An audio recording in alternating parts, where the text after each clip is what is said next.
Hello বন্ধুরা, বাঙাল হইছি কচু না খাইলে ভালো লাগে। তো দেখো কচু রান্না করব মুখে লেগে থাকার মতো। দুধমান কচু বাড়ি থেকে নিয়ে এসেছি, সুন্দর করে কেটে শেষ করে আলু দিয়ে ডুমো ডুমো করে সিদ্ধ করে রেখে দিয়েছি। এদিকে শুকনো খোলা একটু সামান্য তেল দিয়ে জিরে ধনে লঙ্কা ভালো করে ভেজে নিয়েছি। ভেজে নেওয়া ওটা আমার পাটায় বসলে ভালোই হয়, তখন মিক্সার গ্রাইন্ডারে একটু বেটে নিলাম।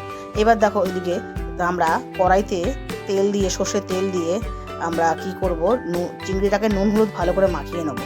নেওয়ার পরে ওই কড়াইতে আমরা জিরে তেজপাতা ফোড়ন দিয়েই চিংড়ি মাছটাকে হালকা আছে নাড়াচাড়া করে ভেজে নেবো, খুব বেশি ভাজতে হবে না।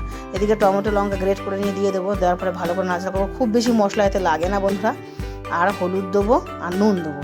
এরপরে যে কচুলটা সেদ্ধ করে জল ঝরিয়ে রেখেছিলাম সেটা দিয়ে দিলাম। দেওয়ার পরে ওইখান থেকে 1 চামচ মশলা, যেটা ধনে জিরে লঙ্কা বেটে রেখেছিলাম, ওটা দিয়ে গরম জল 1.5 কাপ মতো দিয়ে আমরা দেখো নাড়াচাড়া করে চাপা দিয়ে দেবো।